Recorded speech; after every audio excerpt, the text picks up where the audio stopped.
A'udzubillahi minasyaitonirrajim. Nggih, spidole enten? Nggih. Bismillahirrahmanirrahim. Alhamdulillahirabbil alamin wa bihi nasta'inu ala umuri dunya waddin. Asyhadu an la ilaha illallah wahdahu la syarikalah wa asyhadu anna Muhammadan abduhu wa rasuluh sallallahu alaihi wa ala alihi wa ashabihi wa man tabi'ahum bi ihsanin ila yaumiddin wa sallama tasliman katsira. Amma ba'du. Bapak-bapak, ibu-ibu, para hadirin, hadirat yang dirahmati Allah Subhanahu wa taala. Assalamualaikum warahmatullahi wabarakatuh. Insyaallah taala di majelis yang penuh barokah ini kita minta sama-sama kepada Allah agar diberikan keikhlasan dan istiqomah untuk terus beramal baik nggih. Jazakumullah khairan.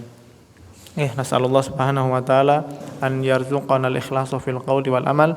Allahumma ya muqallibal qulub tsabbit qulubana ala dinik wa ya musarrifal qulub sarrif qulubana ala ta'atik. Ini kenapa penting kita banyak-banyak minta sama Allah agar bisa terus mudawamah. Mudawamah itu untuk terus berkesinambungan kita melakukan amal soleh, karena kita tidak tahu kadang itu dapat ridho Allah Subhanahu wa taala bukan dari sholat kita, kadang bukan dari puasa kita, kadang bukan dari sedekah kita, kadang bahkan dari hal yang kita tidak duga seperti akhlak baik kita kepada orang lain ataupun akhlak baik kita kepada Allah Subhanahu wa taala. Berupa kita selalu berhusnudzon, berprasangka baik, ya, mengimani qada dan takdir Allah Subhanahu wa taala bahwa ini adalah yang terbaik buat kita dan keluarga. Sehingga minta sama Allah untuk bisa terus beramal soleh, bisa terus bermajelis nggih, mencari ilmu agar lebih dekat, lebih tahu dengan Allah Subhanahu wa taala dan syariatnya. Ini menjadi apa? Amalan wajib kita agar bisa terus istiqomah. Maka kuncinya ada 3 agar bisa terus istiqomah. Yang pertama, melakukan amal soleh, tetap jaga sholat, jaga puasa, jaga sedekah, jaga akhlak yang baik, jaga silaturahim, jaga semua apapun bentuk amal ibadah. Yang kedua, meninggalkan sebisa mungkin apa yang Allah larang, baik itu dosa besar atau dosa kecil atau bahkan sampai ke tahapan dosa yang menyebabkan Allah sangat murka, yaitu menyekutukan Allah Subhanahu wa taala. Yang ketiga, setelah kita melakukan taat, meninggalkan maksiat, yang ketiga adalah terus berusaha hadir dalam majelis ilmu. Ini bagian dari cara agar kita bisa terus istiqomah melakukan taat kepada Allah. Jenengan kalau sendiri di rumah enggak kelihatan temannya siapa saja yang terus menjaga amal solehnya, itu mesti lebih males. Tapi kalau datang ke majelis, jenengan lihat orang yang lebih sepuh dari kita masih semangat jaga sholat 5 waktunya, orang yang lebih sedikit rezekinya ternyata lebih pandai menjaga sholat wajibnya, orang yang serba kekurangan kita lihat dari sisi materi, ternyata mereka bab akhirat itu mereka sangat prioritaskan. Disitulah kemudian timbul yang namanya tasabuk fil khairat, musabaqah, saling berlomba-lomba dalam kebaikan. Semoga kita minta kepada Allah agar dimasukkan ke dalam golongan yang terus berlomba-lomba dalam kebaikan. Allahumma amin. Bapak-bapak, ibu-ibu yang dirahmati Allah Subhanahu wa taala, kajian kita kali ini kita akan kembali menyinggung tentang harta warisan, yaitu salah satu cabang ilmu fikih, di mana ilmu itu dipelajari setelah belajar bab muamalat. Jadi jenengan kalau punya kajian muamalah, biasanya nggih sama Ustadz Mukhlis, Allah yahfadzuh, semoga Allah selalu menjaga beliau dan keluarganya. Kalau sudah belajar muamalat, transaksi, riba dan lain sebagainya, masuklah kepada bab baru, yaitu ilmu al-mawarith, ilmu faraid, ilmu tentang harta warisan. Kalau bicara tentang muamalat itu saat manusia hidup, maka ilmu warisan itu berbicara setelah manusia meninggal dunia. Makanya ilmu waris seperti kajian sebelumnya kita sampaikan bahwa ilmu waris itu setengahnya ilmu. Setengahnya dipakai waktu kita hidup, ya iman syariat itu, setengahnya kita pakai setelah kita meninggal, yaitu ilmu waris, harta warisan, bagaimana membaginya sesuai dengan apa yang Allah bagi di dalam Al-Quran. Sebagai panduan, monggo jenengan buka surat An-Nisa. An-Nisa. Niki enten mushaf. Nggih. Ngapunten. Coba Mas. Yang terjemahan dibuka An-Nisa ayat 11 ayat 31. Yang terjemahan An-Nisa apa ayat 11 ayat 12. Biar sama-sama kita ngaji langsung dari Quran bagaimana Allah Subhanahu wa taala itu langsung menetapkan yang namanya apa? Ketentuan harta warisan. Biar kita itu tidak lancang. Seringkali kita itu lancang tanpa sadar, ngelangkai syariatnya Allah tidak sadar. Karena tidak tahu, oh ternyata sudah Allah bagi toh. Oh ternyata sudah Allah tentukan ya. Oh ternyata Allah itu maha adil. Ya. Maka monggo jenengan lihat ayat 11 sampai ayat 12. Ayatnya panjang nih, nggih. Panjang. Mulai dari yusikumullah. Oke, yusikumullah. Kita baca saja ini ya. Saya bacakan, jenengan juga lihat. Nanti kalau saya salah bisa ditegur sama-sama. A'udzubillahi minasyaitonirrajim. Yusikumullah fi auladikum lidzakari mislu hadil saya ini. Artinya Allah mensyariatkan kepadamu tentang pembagian warisan anak-anakmu, bagian anak laki-laki sama dengan bagian 2 anak perempuan. Nah ini kaidah pertama, anak laki-laki kalau ketemu sama anak perempuan, maka yang laki-laki dapat 2 kalinya perempuan. Di sini tujuan kita baca ayat 11 dan ayat 12 ini saya mau menunjukkan ke jenengan bahwa ternyata al-furud al-muqaddarah nggih.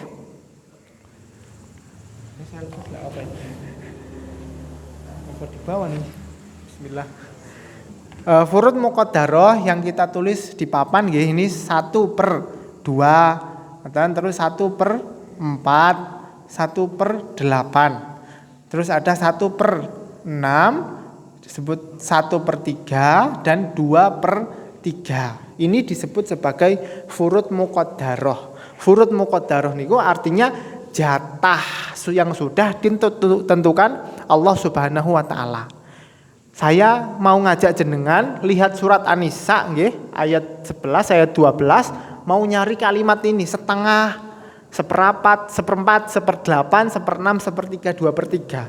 Ya, di kalimatnya dalam Al-Qur'an. Allah berfirman lanjutannya, fa in kunna nisaan fauqasnataini falahunna tsulusa ma tarok. Jika anak itu semuanya perempuan yang jumlahnya lebih dari 2, maksudnya lebih dari 1. Karena jumlah banyak dalam ilmu faraid itu lebih dari 1. Kalau 1 itu disebut 1 saja. Tapi kalau disebut banyak, maka 2 itu masuk banyak. Nggih. Nah, kalau jumlahnya lebih dari 1, 2 atau lebih, maka bagian mereka 2/3. 2/3 bahasa Arabnya apa? Sulusain. Hakada falahunna sulusa matarok. Sulusa matarok. Mana? 2/3 ini ya. Ini bahasa Arabnya sulusani. Ada nunnya. Tapi kalau dia diidhofahkan ke kalimat setelahnya, isimnya jadi sulusa gitu. Artinya 2/3. Sudah dapat nggih 2/3. Buat siapa 2/3? Buat anak perempuan kalau jumlahnya lebih dari 1. Kalau ada mayit, ahli warisnya adalah anak perempuan saja. Enggak ada ahli waris yang lain. Yang totalnya 25 yang kemarin kita gambar-gambar di musolanya Ustadz Mukhlis. Yang belum tahu bisa lihat gambar temennya. Jatah 2 anak perempuan atau lebih, 3, 4, 5. Jatahnya 2/3 dibagi rata. 2/3, misalkan 2/3 itu 10 juta. Ya sudah 10 juta dibagi rata di antara mereka. Ya. Berikutnya wa in kanat wahidatan falahan nisfu. Kalau seandainya anak itu perempuan satu saja, maka jatahnya anisfu artinya setengah. Oke. Sudah dapat angka berikutnya yaitu setengah niki. Bahasa Arabnya nisfu. Nisfu. Nah ini An-nisfu. Ini nggak apa-apa ya, saya tulis pakai bahasa Arab nggih. Jenengan kalau misalnya kesusahan tulis Latin mawon sulusani wonten.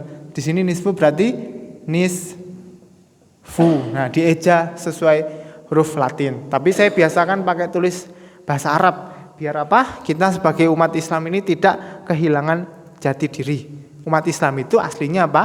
Bahasanya Arab. Tulisannya ya tulisan Arab. Makanya kiai-kiai kita dulu nulis apa? Bahasa Jawa pun pakai Arab yang dikenal dengan Arab Pegon. Karena memang kiai-kiai dulu, mbah-mbah kita dulu bahkan itu memang punya jati diri muslim yang kuat. Nonton. Enggak apa-apa, jenengan kalau misalkan agak susah enggak apa-apa belajar. Sambil belajar bahasa Arab, pahalanya gede. Belajar bahasa Arab itu pahalanya gede. Nah, jadi sekalian belajar ilmu waris, sekalian belajar bahasa Arab. Berikutnya apa? Qala ta'ala, Allah berfirman, wali abawaihi likulli wahidin minhuma as-sudus mimma taraka in kana lahu walad. Ini buat apa? Orang tua dapat 1/6. Abawaihi orang tua, bapak maupun ibu. Ya. Apa? 1/6. 1/6 bahasa Arabnya apa? Nggih, niki. Sudus. Sudus. Sudus. 1/6. Berikutnya fa illam yakun lahu waladun wa warithahu abawahu fali ummihi as-sulus. As-sulus. Berikutnya angka yang kita ketemu adalah as-sulus. As-sulus 1/3. Sulus 1/3, 2/3 sulusannya. 2/3 sudah, setengah sudah, 1/6 sudah, 1/3 sudah. Kita mau lihat yang 1/4 sama 1/8. Qala Allah Ta'ala fil Quran Al-Karim.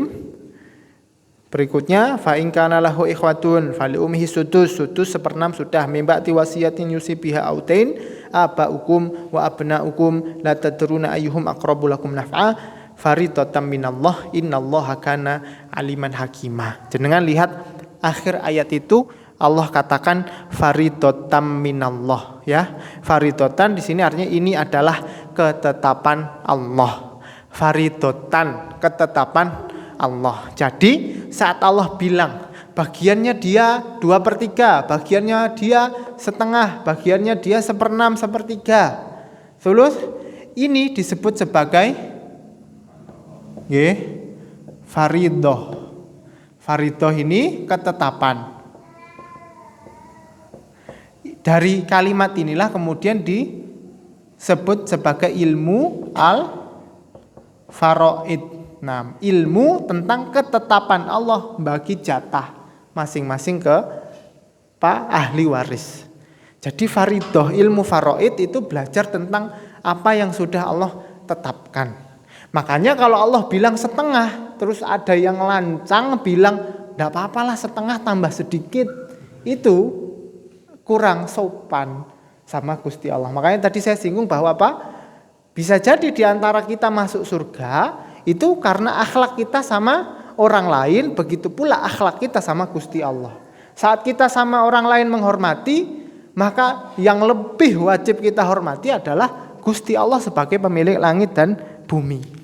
Berikutnya ayat ke-12 dengan lihat walakum nisfu ma taraka azwajukum illam yakul lahunna walad, dan bagian suami-suami adalah 1/2 kalau ini istrinya enggak punya anak. Fa in kana lahunna walad falakumur rubu mimma tarokna. Kalau suami-suami itu ditinggal istrinya punya anak, jatah suami adalah 1/4. Di sini kita dapat 1/4. Rubu 1/4. Baik. Berikutnya apa? Mimba'di wasiyati yusina biha autain walahunna rubu, dan bagi istri-istri dapat 1/4 mimma taraktum illam yakul lakum walad, yang jika ditinggal suaminya kalau suaminya enggak punya anak. Fa in kana lakum walad, kalau suaminya punya anak, falahunna tsumunu mimma taraktum, maka bagi istri dapat 1/8 kalau suaminya punya anak, baik anak dari rahimnya dia atau anak dari rahim istri kedua, ketiga, dan seterusnya. Ya, intinya kalau suami punya anak, maka nanti istri dapatnya as-sumun 1/8. Sumun. Hakada sumun. 1/8. Dari sini berarti kita lihat, oh ternyata angka-angka ini yang akan kita gunakan untuk membagi jatah masing-masing ahli waris itu semua ada di dalam Quran. Artinya dalam Quran ada, itu merupakan bagian dari ketetapan Allah.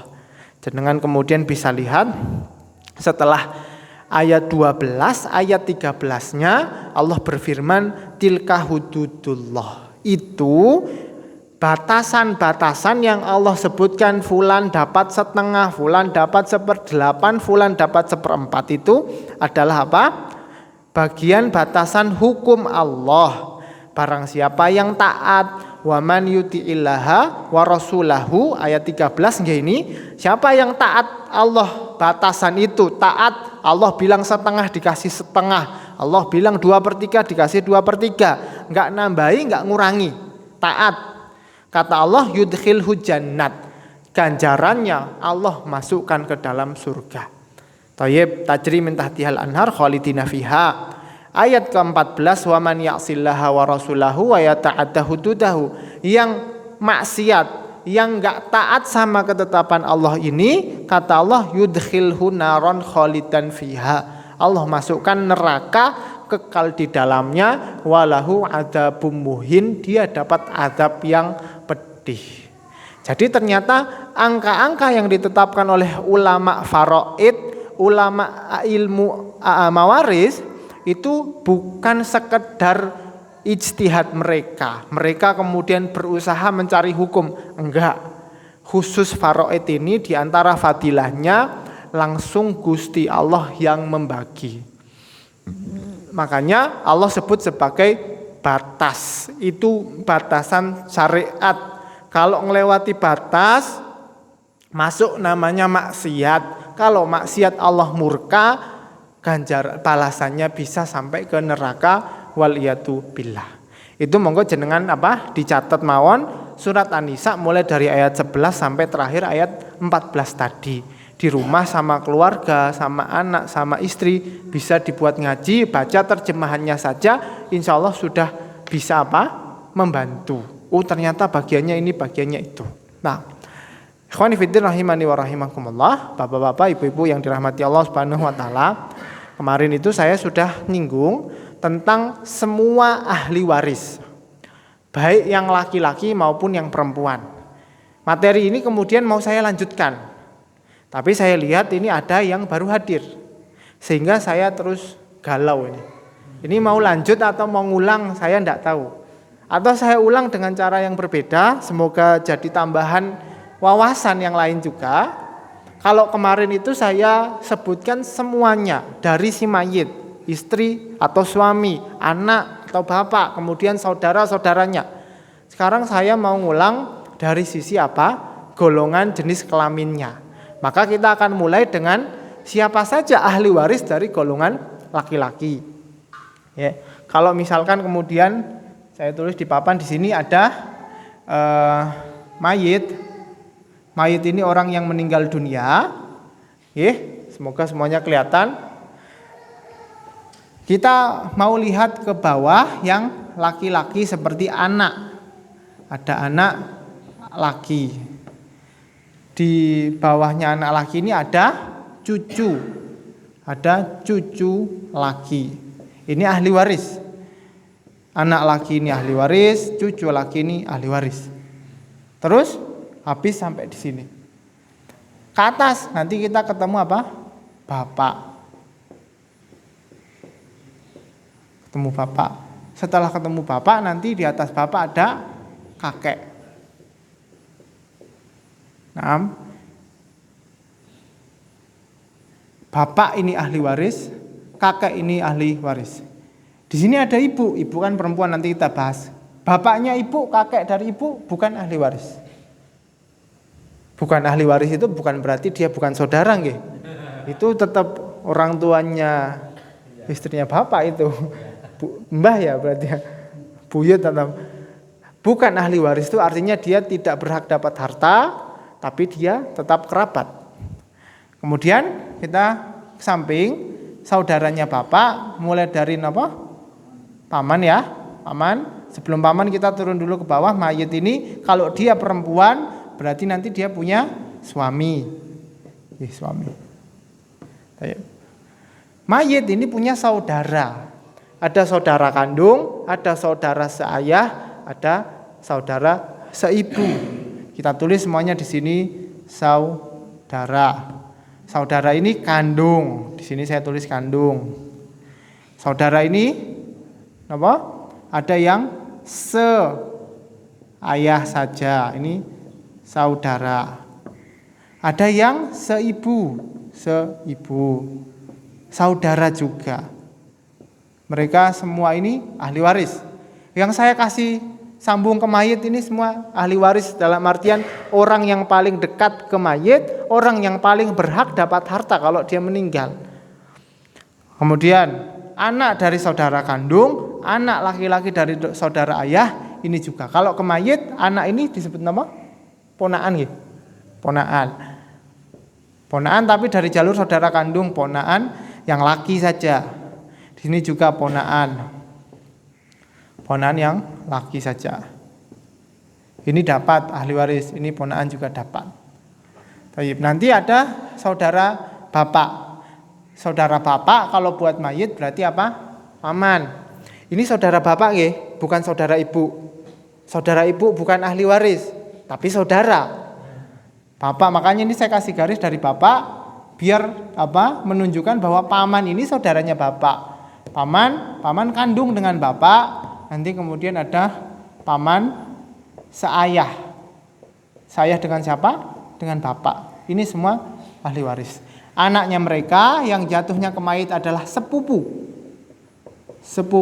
laki, dan di sini juga sepupu bahasa Indonesia nggih? Sepupu.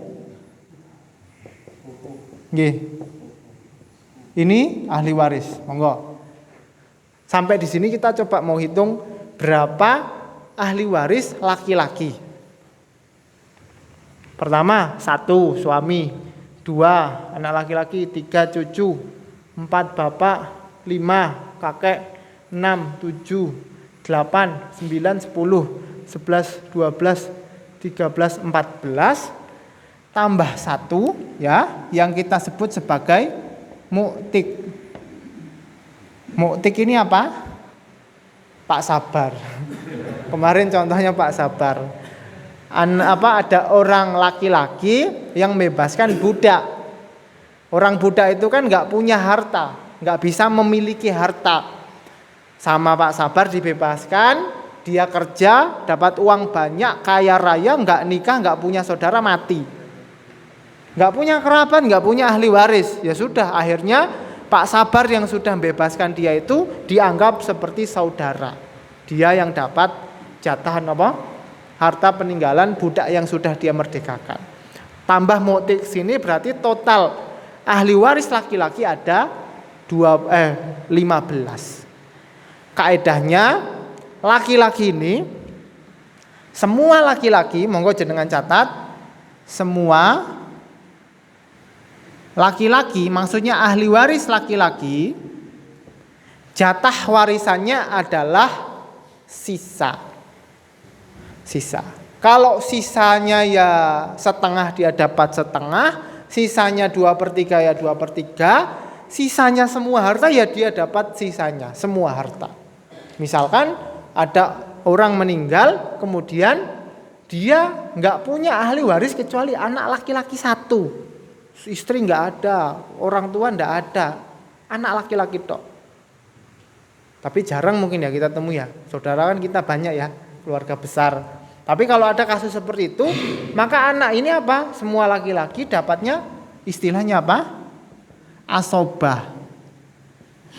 Asobah ini sisa atau semua harta. Kalau memang sisanya semua harta, ya dia dapat semua harta.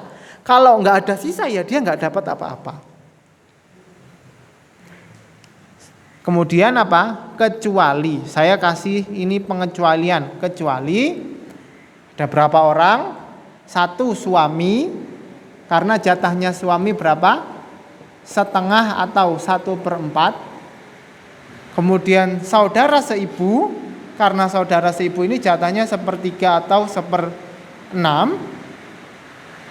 Gitu, ada lagi? Sudah nggih? Berarti kecuali suami dan saudara seibu, kecuali suami dan saudara seibu. Semua ini yo bapak, yo kakek, yo paman, ya ponaan, sepupu, cucu, semuanya dapat sisa kecuali suami dan saudara seibu. Kemudian yang perempuan. Ini yang perempuan. Coba yang perempuan kita catat. Perempuan itu di sini ada anak perempuan. Saya tulis di sini nggih. Ahli waris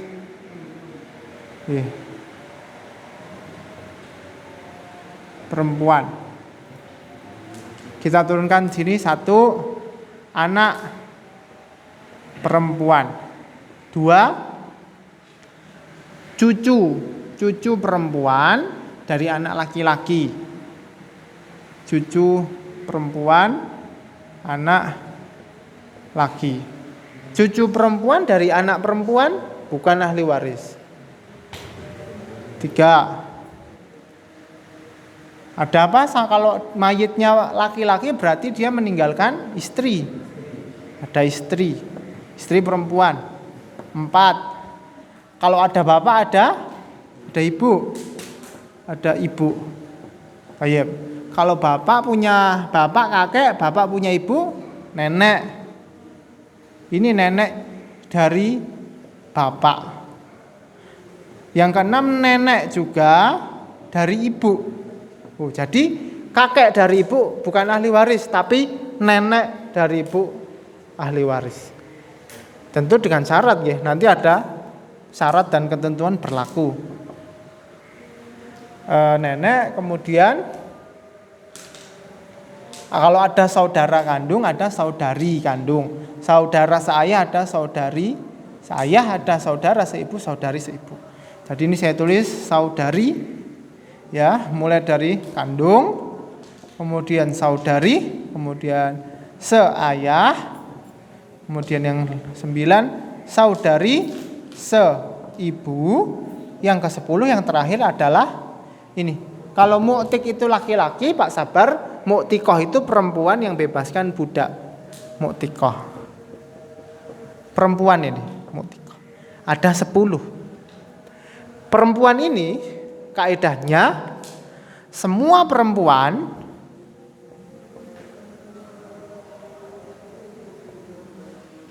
itu ada furud, ada ketentuannya. Perempuan itu milih salah satu dari 6 ini.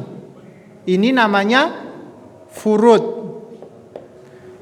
Semua perempuan punya ketentuan masing-masing ya. Punya ketentuan masing-masing. Kecuali perempuan siapa? Di sini mu'tikoh. Kecuali mu'tikoh. Mu'tikoh berapa jatahnya? Jatahnya sama kayak mu'tik. Jatahnya sisa asobah. Semua selain mu'tikoh, saudara seibu seayah ini jatahnya ada di sini. Nah, sampai di sini ini adalah materi yang terakhir saya sampaikan di tempatnya Ustadz Mukhlis dengan bagan yang berbeda.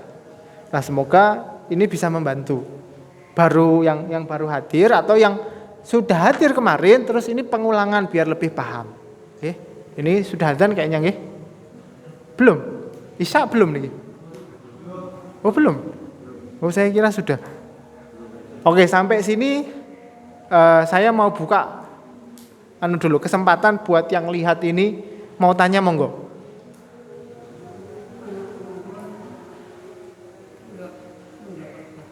Anak perempuan ada bagiannya. Nggih?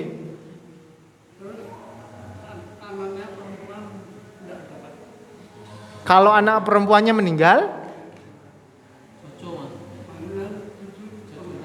cucu dari anak perempuan atau cucu anak laki-laki? Kalau cucu dari anak perempuan nggak dapat. Nggih. Berarti kita lihat di sini misalkan ada mayit, nggih. Di papan ada mayit, punya anak, ada anak laki, ada anak perempuan. Dari anak laki ada cucu, nggih, cucu.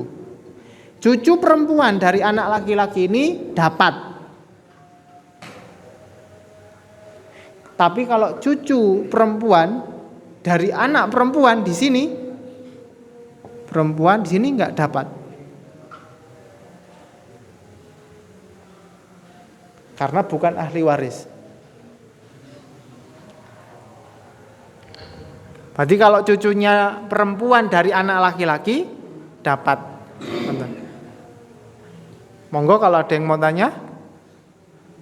Monggo. Kalau misalnya anak perempuannya sudah meninggal duluan, terus nanti kakeknya meninggal tetap nggak turun ke anaknya ya? Kakeknya meninggal? Ya, melompat namanya. Jadi anaknya sudah meninggal. Ibunya cucu perempuan itu kan nggak meninggal. Berarti cucu-cucunya itu nggak langsung dapat jatahnya orang tuanya yang sudah meninggal atau enggak? Oh enggak, mereka enggak dapat jatah orang tua. Mereka punya jatah sendiri kalau ahli waris. Kalau bukan ahli waris enggak dapat. Lah orang tua gimana? Orang tua sudah meninggal. Syarat dapat warisan adalah masih hidup. Itu syarat dapat warisan. Kalau sudah meninggal enggak dapat. Nggih, kalau sudah meninggal malah kemudian hartanya yang diwariskan.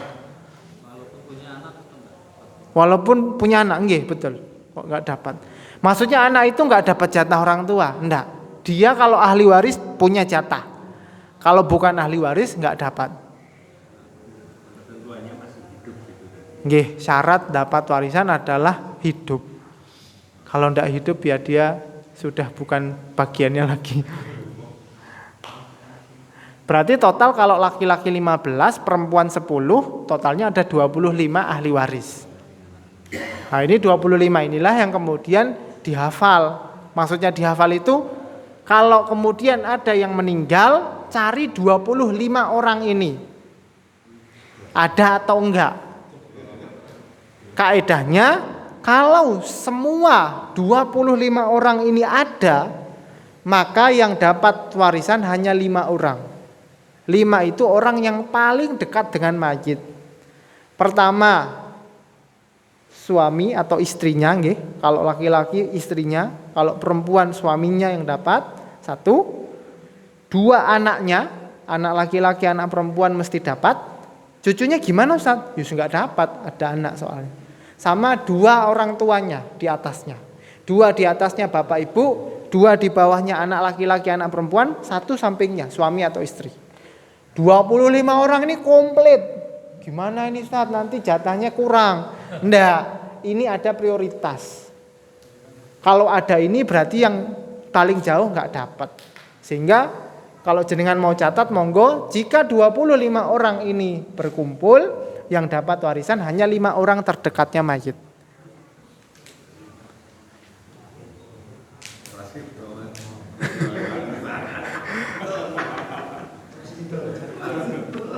Nggih, monggo.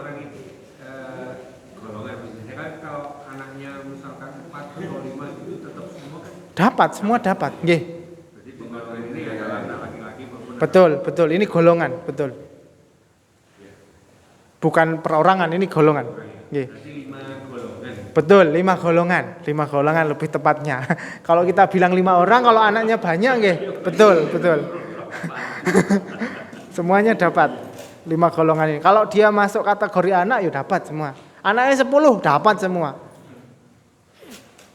Istrinya 4 dapat semua. Nah. Sudah ini? Enggak ada yang tanya? Kalau enggak ada saya lanjutkan materinya.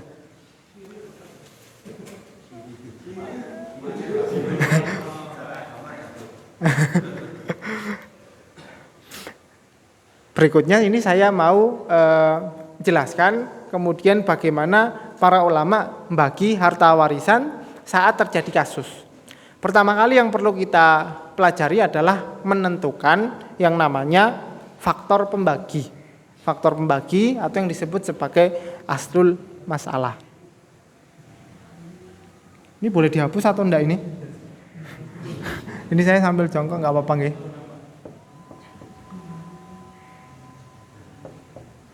Ini aslul masalah itu faktor bagi. Misalkan saya kasih contoh, ada orang meninggal dunia, kemudian ahli warisnya adalah suami. Suami bahasa Indonesia nggih. Ini nggak bisa dihapus nih. Permanen ini, Pak. Nggak ada yang lain, Pak. Ada yang lain enggak ini? Suami, ini enggak apa-apa ini? Enggak apa-apa. Ya pun, misalkan suami. Ada suami, ahli warisnya, kemudian anak perempuan 1, ya. Ini kemudian para ulama buat tabel, menentukan jatahnya. Suami kalau ada anak, jatahnya 1/4. Anak perempuan kalau jumlahnya hanya 1, dia jatahnya 1/2. Yep. Terus kalau seandainya ada 1 anak laki-laki, maka anak perempuan kalau ada anak laki-laki, mereka digabung jatahnya jadi asobah, setengahnya enggak jadi. Oke. Dari sini kemudian ulama menentukan cara hasil baginya. Ini mungkin sudah kita pelajari di ilmu matematika. Kalau ada 1/4 sama sisa, maka faktor yang bisa dibagi adalah angka 4. Nggih, karena 4 bisa dibagi 1/4 hasilnya 1, 1/4 bisa sisa 1 diambil dari 4 sisanya 3. Sehingga kalau misalkan ada harta, harta itu nanti kemudian dikalikan 4. Yang nanti masing-masing 4-nya bagian itu yang di 1 bagian dikasihkan suami, 3 bagian ini dikasihkan 2 anak. Anak perempuan dapat 1 bagian, anak laki-laki ya dapat 1 bagian, anak laki-laki dapat 2 bagian. Yang disebut dengan asul masalah adalah angka 4 ini. Angka 4. Angka 4 itu mencari angka yang bisa kita jadikan apa istilahnya? Faktor yang bisa dibagikan ke semua jatah. Ini mungkin yang kalau ada guru matematika sini mungkin lebih fasih mungkin menjelaskan ini. Oh nggih, Mas Dio guru matematika. Lah kalau saya kan bukan guru matematika, jadi yang jelasinnya amburadul. Ya intinya seperti itu. Nah ini biar azan dulu, monggo nggak apa-apa.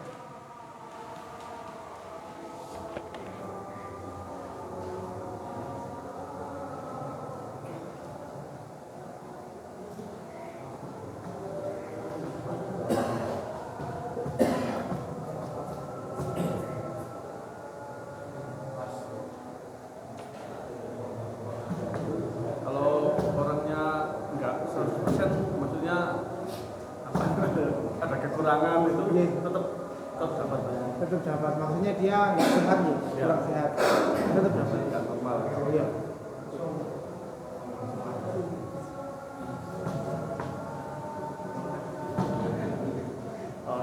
Assalamualaikum. Iya, monggo. Ada cara.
Alhamdulillah Rabbil Alamin. Ini dibalik ya, dibalik. Sampai jam berapa ini? Kita coba nanti sampai jam 7:04 dulu. Ini sekarang jam 7:10. Ini saya mau masuk setelah kita tahu bahwa dalam ngitung-ngitung ahli waris kita punya tahapan. Berarti tadi pertama menentukan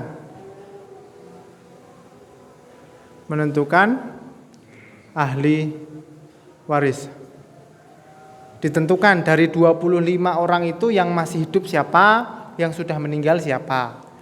Setelah itu yang masih hidup itu ditentukan siapa yang paling dekat ke mayit.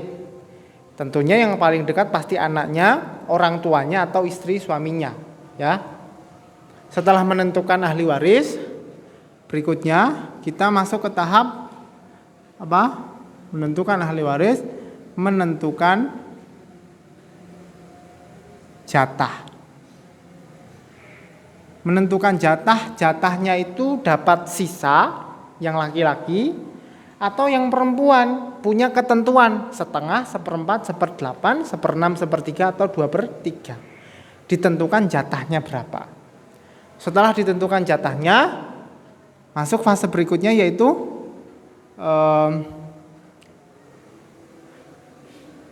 dibagi rata. Lah, Dibagi rata itu nggak mungkin bisa terjadi kecuali kita hitung angka berapa yang bisa dibagi ke semua jatah. Misalkan ada contoh, ada yang dapat 1/8, ada yang dapat 1/4. Angka berapa kira-kira yang bisa dibagi 1/8 dan 1/4? Oh 8, karena 8 kalau bagi 1/8 1, 8 dibagi 1/4 berapa? 2. Artinya ini yang disebut dengan tadi yang saya catat apa?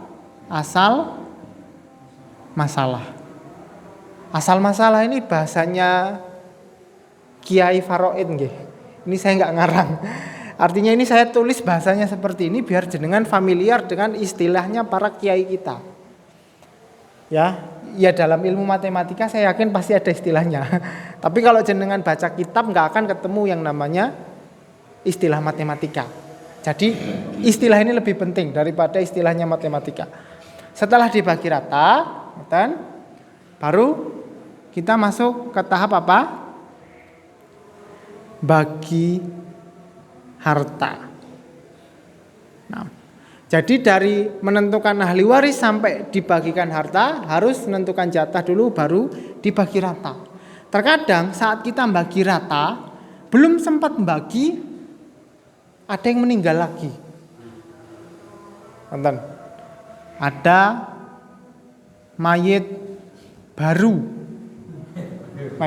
belum sempat bagi. Ini masalah namanya munasakhot, istilah dalam ilmu faraid. Kadang saat mau kita bagi rata, di antara ahli waris ada yang punya 2 kelamin. Atau di antara ahli waris ada yang masih dalam kandungan, hamil.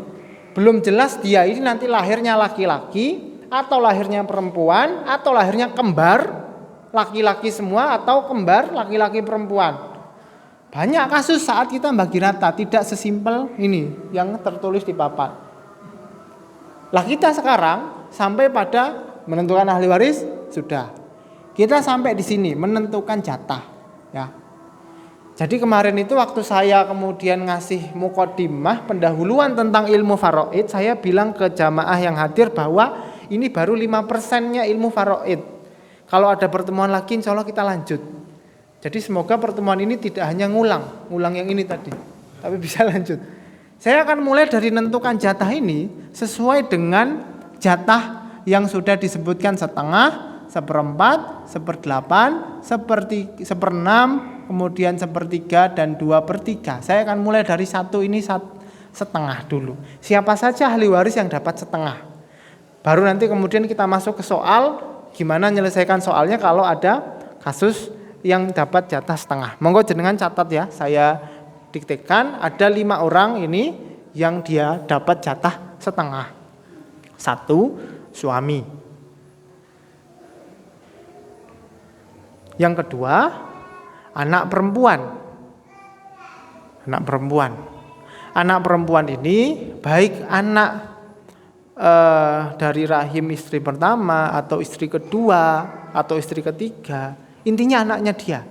Kalau yang meninggal suami ya siapapun anak istrinya. Kalau yang meninggal ibunya ya berarti anaknya dia. Nonton. Kalau anaknya suami itu anak suami, kalau anak dia kan jelas. Yang ketiga cucu perempuan dari anak laki-laki.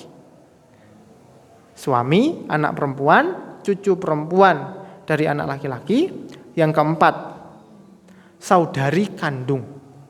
Saudari nggih, perempuan kandung sama yang saudari seayah.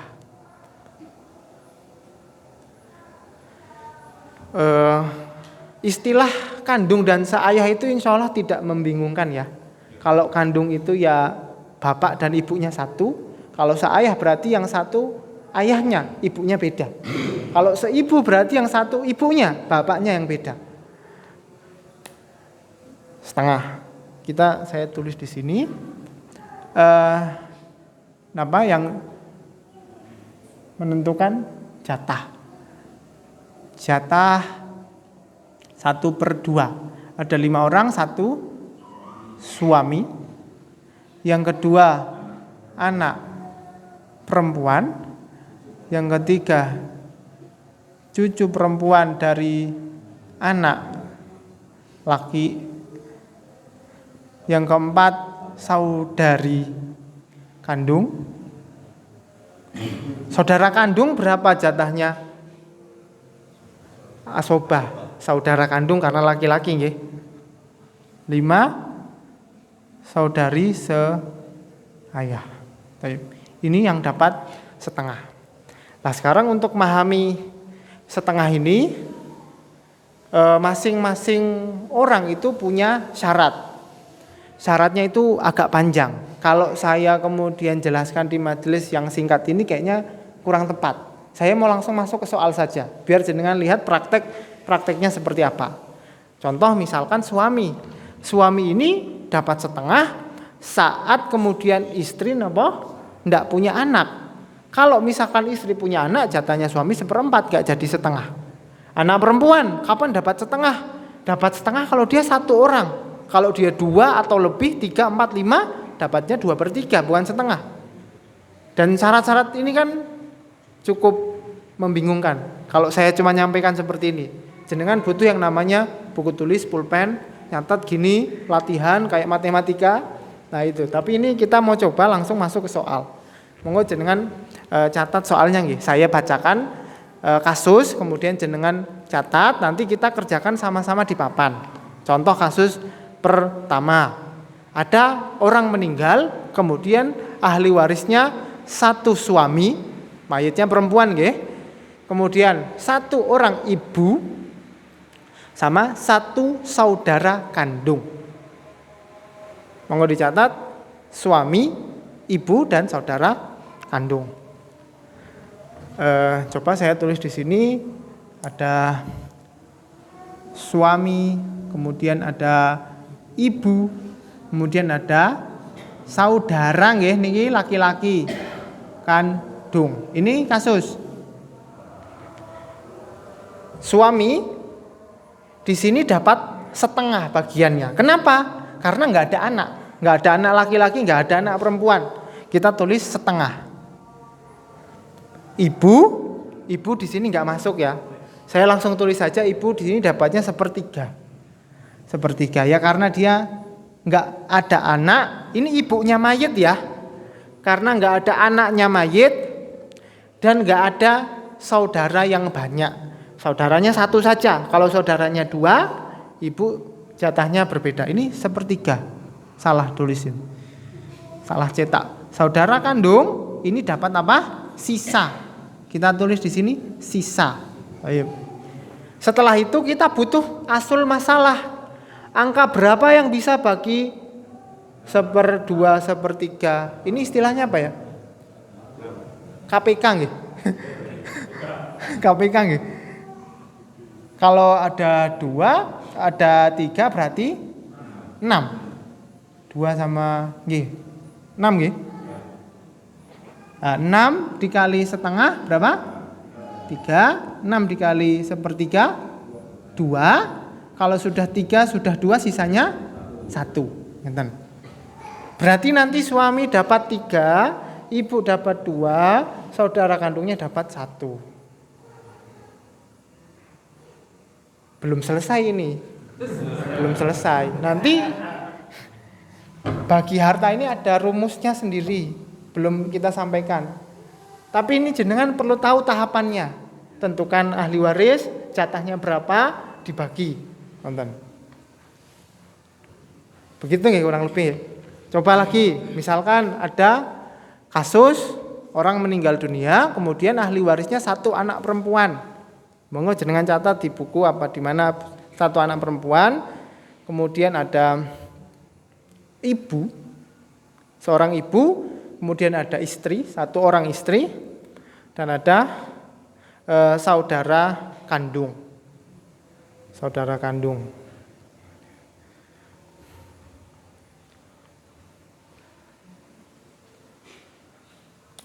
Bagaimana tadi kasusnya? Ada anak perempuan ya? Anak perempuan, terus ada ibu, istri, kemudian ya 1 saudara kandung. Ini juga sama, setelah tahu menentukan ahli waris, kita tentukan jatah mereka berapa. Anak perempuan ini jatahnya setengah kalau dia 1 orang. Di sini dapat setengah dia. Setengah ini setengah harta loh. Banyak ini. Setengah harta. Ibu di sini dapat 1/6. Kenapa 1/6? Karena ada anak. Di sini ibu dapat 1/3 karena nggak ada anak. Jadi kalau ibu nggak ada anak jatahnya banyak. Ibu kalau ada anak jatahnya berkurang. 1/3, 1/6 banyak 1/3 nggih. Ini yang bingung matematika mesti wis mumet nih. Anak perempuan, ibu, istri kalau misalkan dia suaminya nggak punya anak, istrinya dapat 1/4. Tapi kalau suaminya ninggalin anak dapat 1/8. Sini kita tulis 1/8. Saudara kandung karena dia laki-laki, kaidahnya semua laki-laki dapat sisa. Baik. Berikutnya kita cari angka berapa yang bisa dibagi 2, 6 sama 8. Nggih. 24. Sebelum 24 ada enggak? Ada 24 nggih. 12 enggak bisa? Enggak bisa nggih. 24 kali setengah 12. 24 kali 1/6 4. 24 kali 1/8 3. Sisanya kalau 12 tambah 4 16 tambah 3 19, sisanya 5. Pun.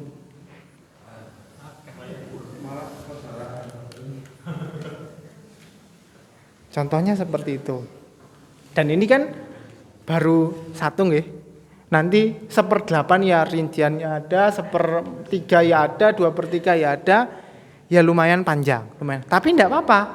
1 kali pertemuan kita ngambil sedikit, tambah ilmu, tambah wawasan. 1 pertemuan kita ngambil sedikit, tambah ilmu, tambah wawasan. Gitu. Jadi memang cara belajarnya sedikit demi sedikit, tapi paham. Jadi lebih mementingkan kokoh, bukan ngejar kurikulum, bukan ngejar rampungnya. Nanti rampung juga pikirannya, nggak ada yang bekas. Mantap. Lah kalau sudah sampai sini, monggo jenengan kalau ada yang mau tanya. Mungkin benar juga.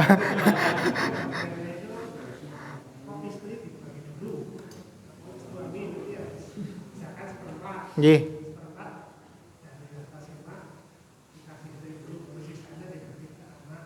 Oh dibagi rata ngoten.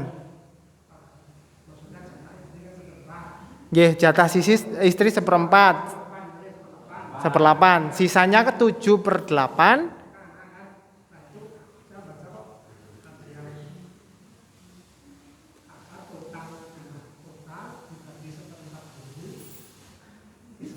Perlapan nggih.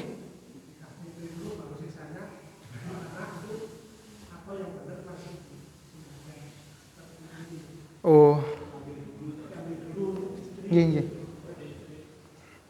Coba saya tuliskan di sini. Misalkan istri nggih. Coba saya tuliskan di sini ada istri, ada anak laki-laki. Anak laki-laki. Anak laki. Sudah ini saja? Nggih. Istri kalau ada anak berarti kan 1/8. Kalau anak laki-laki berarti sisa ngeten nggih. Nah, terus dibagi dari misalkan jumlah berapa? Nggih. 1/8-nya kasih ke istri dulu. Nggih, kemudian sisanya anak laki-laki. Benar sama. Benar nggih? Kalau seandainya kemudian kita sini tulis 8 kali 1/4 1, sisanya 7, prakteknya ya 1 ini 1 dari 8 1/8 ya kasih ke istri, sisanya kasih ke anak. Nggih, ngoten. Masalah cara menyelesaikan itu sebenarnya enggak ada patennya. Jenengan mau pakai seperti ini atau mau pakai referensi yang lain atau langsung kalkulator hitung aja dapat, tidak ada masalah. Yang menjadi fokus ilmu faraid itu ini di kolom ini jatahnya. Kolom ini untuk menyelesaikan biar dibagi rata itu mungkin dalam ilmu matematika hari ini mungkin ada cara yang lebih mudah. Tapi yang saya terangkan ini apa yang dulu kita pelajari sama guru-guru kita dan yang diterangkan di dalam kitab-kitab faraid gitu. Jadi cenderung kadang tuh cara membaginya kadang lebih berbelit-belit. Nah, lebih berbelit-belit, kemudian susah dipahami. Makanya untuk ngaji waris ini saja saya harus bawa 4 buku ini. Kenapa? Biar saya punya banyak retorika jelaskan ke jenengan. Kalau satu buku jenengan nggak paham, saya kasih buku yang lain biar lebih mudah dipahami. Memang susah nyari buku yang benar-benar baca terus paham, itu susahnya luar biasa. Monggo ada yang mau tanya silahkan. Mayit cuma punya saudara perempuan. Nggih. Saudara perempuan itu punya cucu, satu laki-laki, 2 perempuan. Saudaranya punya cucu. Nggih, terus? Punya anak, nggih. Tapi si mayit ini misalnya cuma punya saudara 1 perempuan. Punya saudara 1 perempuan. Terus saudara perempuannya punya Punya anak. Punya anak, nggih, terus. Sudah nggak ada, samping nggak ada. Nggih. Samping itu cuma saudara perempuan. Oke. Terus pertanyaannya? Pembagian gimana? Oke. 100% berarti apa? Oke, coba kita tulis. Saudara niki kandung, saudari kandung napa? Kandung. Nggih, saudari. Nggih, kandung. Kemudian saudari kandung ini punya anak. Anak dari saudari nggih. Kalau tadi yang kita tuliskan di belakang sini, yang merupakan ahli waris itu adalah anak dari saudara kandung. Kalau saudari kandung gimana punya anak bukan ahli waris? Enggak dapat. Berarti kalau pertanyaan jenengan ada saudari kandung, kemudian anaknya, nggih, anaknya beliau, maka kita kasih jatahnya beliau. Berapa ini saudari kandung? Saudari kandung 1 orang dapat setengah. Kalau dia ngambil setengah harta, sisanya berapa? Sisanya setengah. Zaman dulu, zaman saat kemudian kekhilafahan itu ada, umat Islam punya negara, namanya Baitul Mal, ya, itu yang ngelola negara dengan seluruh keadilannya. Kalau ada sisa dari ahli waris, saudari kandung dapat setengahnya nggak ada ahli waris, setengahnya masuk ke Baitul Mal.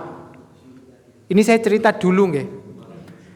Zaman berubah, kekhilafahan runtuh, sekarang Baitul Mal itu dipegang orang masing-masing. Bahkan setiap orang punya Baitul Mal sendiri-sendiri. Akhirnya para ulama bilang apa?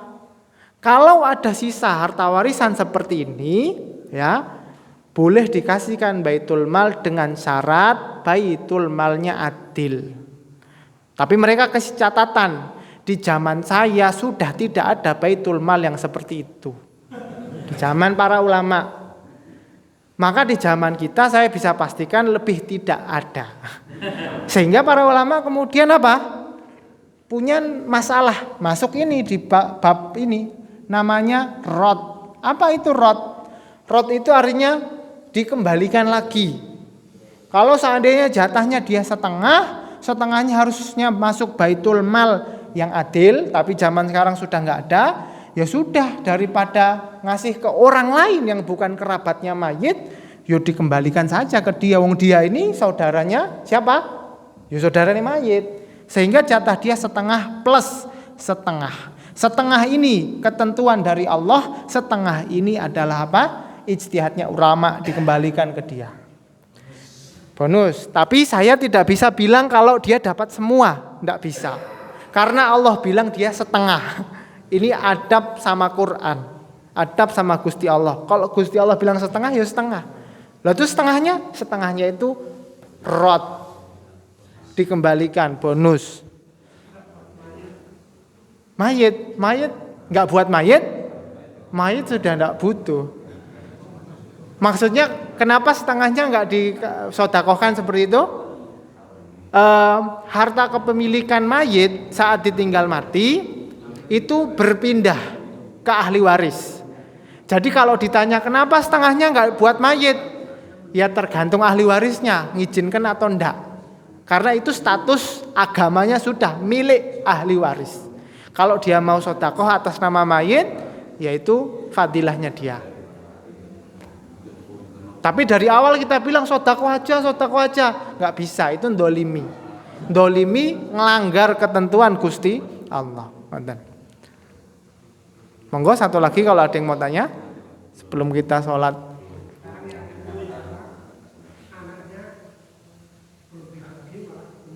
Nggih, leres. Oh, itu bagaimana? Oh, itu saya kalau menjelaskan di pondok itu sampai 2 kali majelisnya. Ini mau dijelaskan sekarang?